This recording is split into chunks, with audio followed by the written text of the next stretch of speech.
the first session, which gives an overview of the changing contours of politics under the Trump administration, has three speakers. On my right is the head of the Palestinian mission in the UK, His Excellency Husam Zomlot, and I'm really keen to hear him speak. I hope you are too, because he's just arrived in Britain from his previous posting, which he left when Donald Trump closed down the Palestinian mission in Washington. So I think he's going to get us off to a very good start. The session will then follow with, on my right, Catherine West MP, who's going to talk about what's going on in Parliament and what the responses there to Trump are. And on my left, Anne Feltham from Campaign Against Arms Trade, who I understand is going to focus primarily on Britain's arms sales to Saudi Arabia and hopefully say a few words about what's happening in Yemen. Can we start with the ambassador? Good morning, everybody. Well, Carol, what a privilege and honor and a unique opportunity you have given me this morning. This is my first public speech. Appearance. Welcome. Appearance. And I must say it could not be better. Number one, because of the very special organization that is organizing this event. CND has been a constant, rock-solid, relentless defender of our right to live in safety without the threat of nuclear arms. The second reason is the distinguished panelists. I mean, our good friend, the Honorable Catherine West, and her long experience and fight on all of our behalf. We must have met many years ago. And also our good friend, Anne. But also for being at SAWAS. You know, I spent a few years in this university. I did my PhD here at SAWAS. So when I came in, a dose of nostalgia, remembering the old days. But SAWAS is SAWAS. It's a hub for intellectual and academic space, oxygen. And I was one of the privileged ones to have been part of the academic life of this very important, distinguished institution. But thirdly, it's about the topic. Am I reading the topic right? Trump's finger on the nuclear button. But it's about the Trump administration. It's about where I came from. So Carol asked me to speak a bit about the prospects in the Trump era and what happened over the last few months. And also she asked me to speak a bit about our relations with the UK and the prospects of a UK role in the current situation. So I'll try to do so very quickly. And the first question that comes to mind is what the Trump administration have been doing is something that is known to all of you. I mean, you followed their decision, President Trump's decision to recognize Jerusalem, the capital of Israel, and move the embassy since December last year. I mean, 2017. It's been a year. You have followed their decision to cut funding completely from UNRWA, the UN agency that serves Palestinian refugees, which was a political decision more than it was a transactional financial decision. Primarily, it's on and about the issue of refugees. I'm sure you have also followed the abandonment of the long-held U.S. and international policy in terms of the two-state solution, i.e. the ending of Israel's occupation and the establishment of a state of Palestine. This administration, the Trump administration, has failed to publicly endorse and support such a vision, which does not suggest what President Trump tried to say a year and a half ago, that he doesn't mind two-state, one-state. It doesn't suggest that he's a pro-one-state, but he's definitely anti-Palestinian state.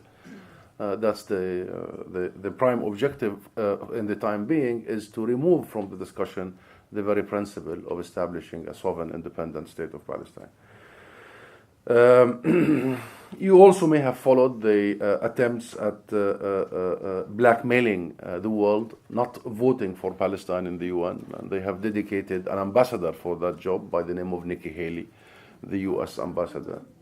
She was primarily, her task was to blackmail the world, and I was there. I was in Washington, I was in New York. I attended many sessions in the UN General Assembly. I attended the session that we called for the condemnation of the Trump decision about Jerusalem, for reversing that decision, and we saw her blackmailing techniques publicly,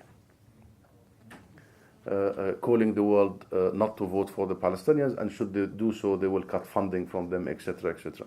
Of course, the world was not for sale, and she has discovered firsthand that these bully techniques do not really work with the rest of the world. Nonetheless, many things have happened over the course of 2017, 2018, including the attempt at actually giving more oxygen in the irreversible separation between Gaza and the West Bank, speaking more about the humanitarian situation, particularly in Gaza, trying to push the idea that Gaza is a stand-alone entity in a way, using the pretext of a humanitarian situation as if the humanitarian situation is a product of a natural disaster. It's not a product of the real political situation and the Israeli occupation and siege. But also, throughout all that period, I mean, the White House has practically appointed itself to be the people for the Israeli occupation. I mean, with all the atrocities that have been happening in Gaza over the last few months, particularly every Friday, including yesterday, a 50-year-old woman was shot dead around the fence, of course, civilian, unarmed, standing there. And then still the White House find a way to blame that woman and to blame the peaceful demonstrators around Gaza. Every single morning you will find a tweet from the White House blaming the besieged, blaming the occupied. But the question here is not what they're doing. The question is, number one, why are they doing this? That's because what they are doing is clear to us. What is clear. It's dismantling decades-long vision about how do we end this conflict. It's making sure that there will be no state of Palestine. Jerusalem is off the table, and this is not what I say, this is what President Trump directly says. He said, now that Jerusalem is off the table, it's refugees off the table, borders off the table, settlements off the table, the illegal settlements. Now, some of the senior U.S. officials describe settlements as illegal settlements as housing projects. What a housing project. Social housing. Housing project. Can I have a housing unit in that housing project? I mean, as if, it's a private sector sort of market rules whereby it's insane. However, we know that they are on an onslaught to dismantle that vision that has been long held by the international community, that has been approved by the Palestinians, the leadership and the people, and by the majority of the Israelis. Then the second question is why, and I think attempting to answering why, you may have three answers. The first is Bibi, the Israeli Prime Minister, Benjamin Netanyahu. I mean, the Prime Minister is clear in him being anti-two-state solution, in him being anti-Palestinian state. I mean, he was in London only recently, and he said, we will accept to engage in a discussion about a state minus. What does that mean, a state minus? And have you heard of a state minus before? Yeah, it means that we will not accept a state. That's what it means. He was in Chatham House. So the first and the prime reason is really appeasing the partner of Mr. Trump, who's Netanyahu. And the clarity of the Netanyahu policy and the Netanyahu interest at this point in time, which is practically preempting any possibility of discussing the two-state solution. Not to say that Netanyahu is interested in an egalitarian, democratic one state, but at least he sees that international consensus led by the US for the last 50 years to be the biggest danger on him and his government. The second reason is the base of Mr. Trump, and the base is primarily made of the evangelical movement. And do I need to explain the situation about the ideological debate whereby that base primarily, regrettably, is not aware of the political, legal situation and much more about some narratives in the past. And these narratives do not include the collective rights of people. They just explain history as in 2,000-3,000 years ago and attempt to reproduce it. And God knows if history 3,000 years ago was exactly as in the heads of these people. And God is innocent of actually the attempt at turning God into a state agent. I mean, distributing land.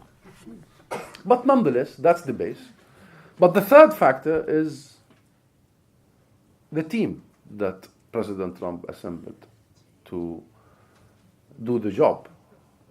And he has just managed to assemble 3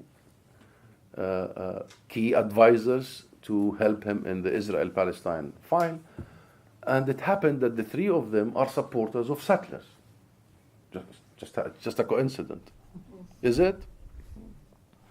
From Mr. Kushner and his historic relationship with the Netanyahu family, and his direct and public support of illegal Israeli settlement in the West Bank and Gaza. We are not even talking about support to the state of Israel itself. To Mr. Friedman, who has become the ambassador of the U.S. in Israel, who has been a public supporter of settlements deep in the West Bank, financially and politically, and he is proud of that for the last 20 years. To Mr. Greenblatt, the team, in our opinion, has contributed to where we are today, being so partisan, having one prime prism through which they look at the whole situation. Then the last question in this regard is, then what were their assumptions doing all that? They had 3 assumptions. The first assumption is that the Palestinian national decision-making process, the Palestinian leadership, the Palestinian president, the Palestinian people, even if they are going to oppose this, it will be short-lived, it will be temporary, they will be hesitant. We are the U.S., the United States of America, and they will come back to us. Sooner or later, they will come back to a negotiating table. Sooner or later, they will come back to a U.S.-led peace process, no matter what we do. They have nowhere else to go. Well, we proved them wrong. We proved them wrong. And if I am so touched by being with you and at SAWAS, I have one person to thank for that opportunity, which is Mr. Trump himself. Closing the office and practically speaking, finding our presence in the U.S. Being at least temporary, we are not available there, was not the worst of all options. We had to make decisions. We had to take options and choices. And they gave us one choice. Either we keep the relationship with them. No, let me put it in a different way. Either we lose the relationship with them or we lose our rights, ourselves, our dignity. And I think we picked the right choice. They did not expect it. They did not expect that we would be saying no, and our no is as clear, as loud as it was and is. They didn't expect it. They did not expect us to say, okay, you've done that.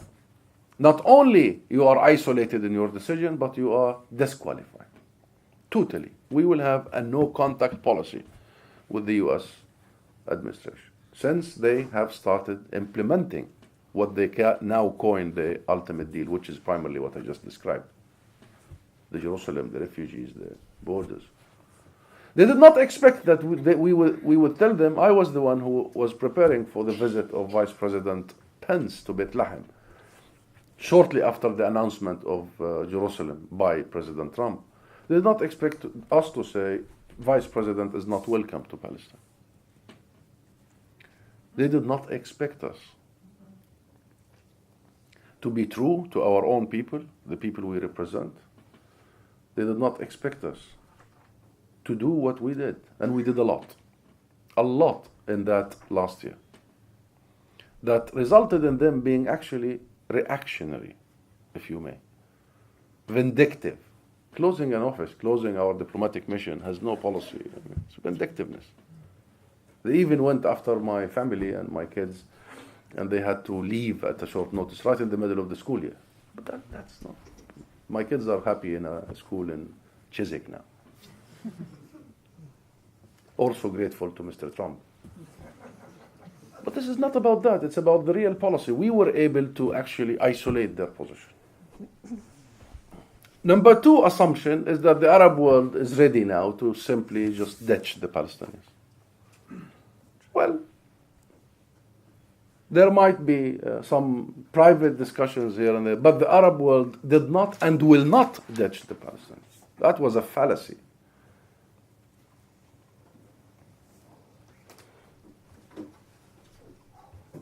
And only a few months after that declaration about Jerusalem, there was an Arab summit in Riyadh, actually in Dhahran, in Saudi Arabia, in May last year. And that Arab summit was named the Summit of Jerusalem in direct response to President Trump, when in fact the arguments in the White House were so in the opposite direction. They don't know that the issues of Palestine, Jerusalem, issues of collective rights, self-determination, etc., is not just political in the Arab world. It has to do with the identity, with the civilization. It goes beyond individuals. And the third and the last assumption is that the world is busy. The international community has enough on its plate at this point in time. The plate is full. And that, with the help of Nikki Haley, the world is simply going to dismantle its own framework for Palestine.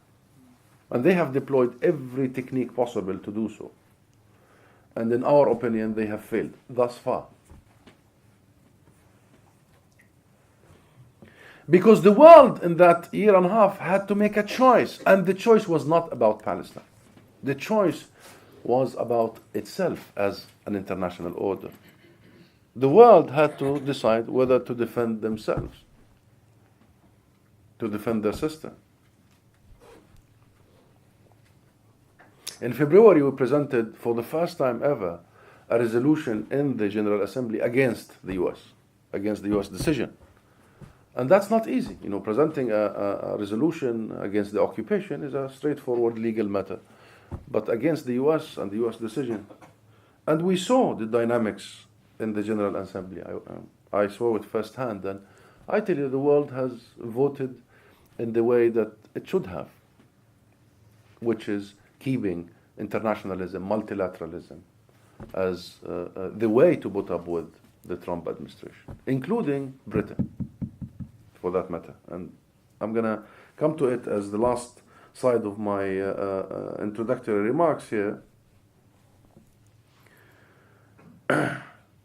is that, President Trump did say that he's doing all that to the Palestinians because we have disrespected the US. By stating our rights, and by having the power to say no, we have disrespected the US. And we have this to say to Mr. Trump: we did no disrespect to anybody. And we are not going to engage in who did the disrespect. We only did the respect. We respected our people and their long struggle. Our people have been engaged in a struggle for 100 years. Hundreds of thousands have lost their lives. Hundreds of thousands were rounded behind bars. Households have been affected, homes destroyed. They were struggling not for an end that Mr. Trump wanted them to meet or to achieve. They struggled for righteous collective rights.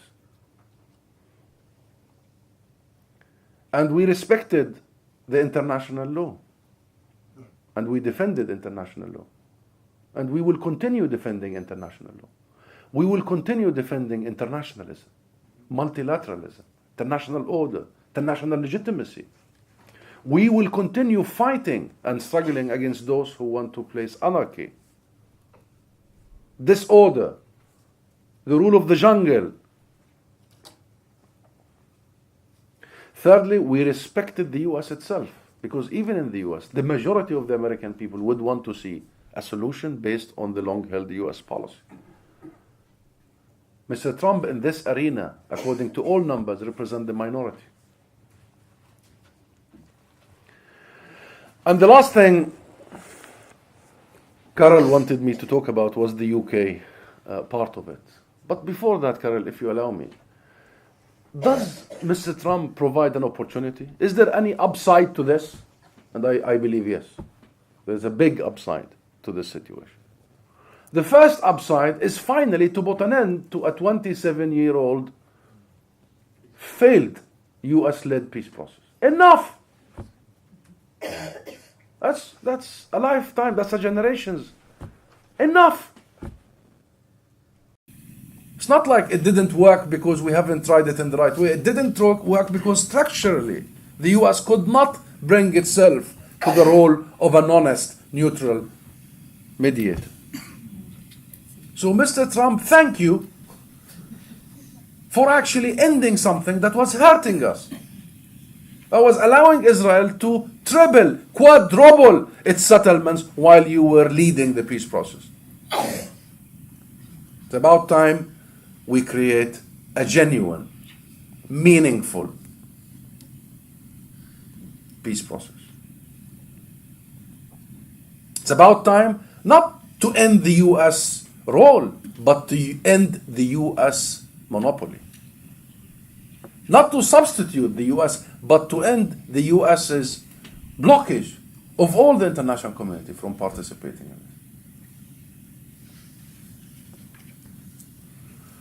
The second opportunity, the second upside, is that it's about time for us, the Palestinians, to rethink the bilateral relationship between Palestine and the US. The bilateral. We should not accept, after all these years of signing the Oslo Accords in the White House in 1993, in the White House, having all the bilateral agreements, having won the Nobel Peace Prize, having committed to our commitment that were enforced on us by the US, the Reagan administration, recognizing Israel, i.e. foregoing 78% of our land, and recognizing and accepting international resolutions, and renouncing violence. Having done all that, and having kept our promises to keep stability and security, and yet, still, the PLO is a terrorist organization according to the US Congress. After all these years, after all these billions of dollars contributed by the US, a 1987 law that was never revisited after the peace process and just stayed there. So it's about time that we rethink our relationship based on reciprocity.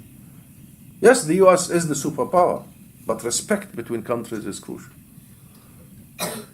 And thirdly, it's also an opportunity for us Palestinians to work bottom up in the US. We have spent so much attention on the top echelons of the US political life, i.e. the White House and some advisors. This is an opportunity to engage with people like you in the US, the grassroots. You know, we have a Palestinian member of Congress now, Rashida Tlaib.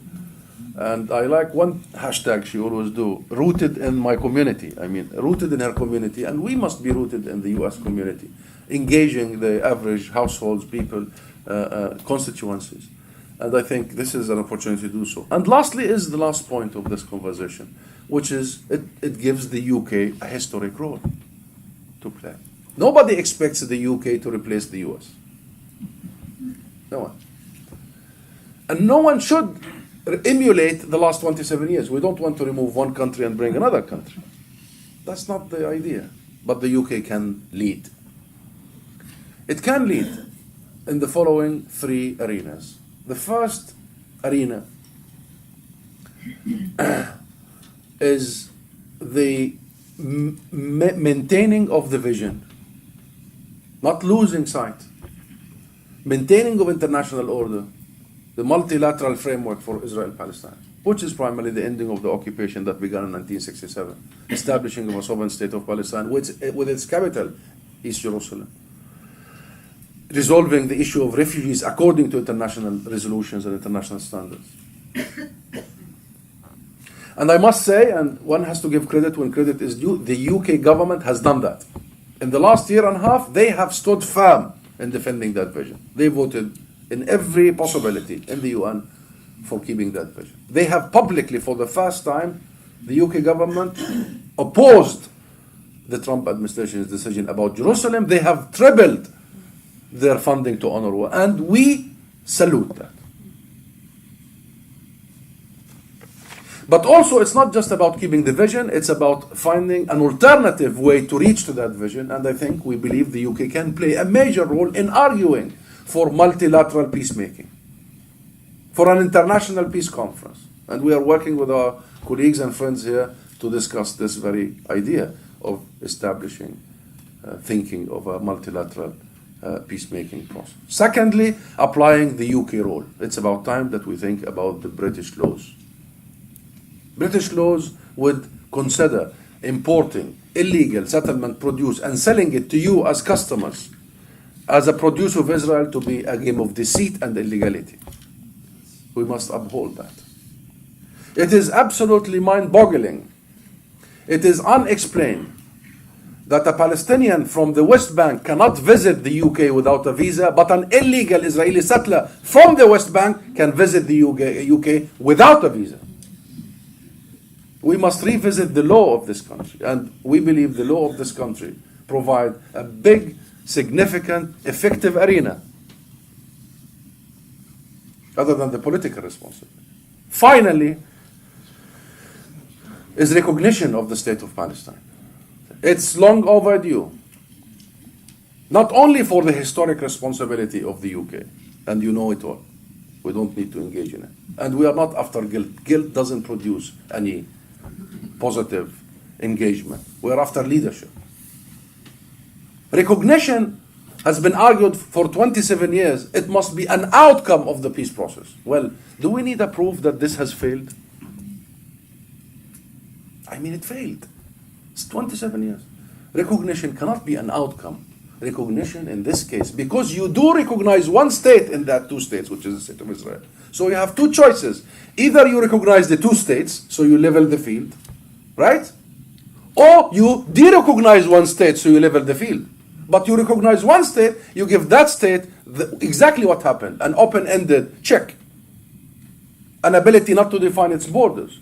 So we believe that recognition, we don't want anybody to be de-recognized. Recognition of the state of Palestine would level the field and would be the best entry point to the multilateral peacemaking, and it would be the best incentive to keep the vision and to implement the vision, and this incentive to the illegal activities, particularly the settlement. And we believe that Mr. Trump provides the UK with an unprecedented opportunity to do so. Thank you very much.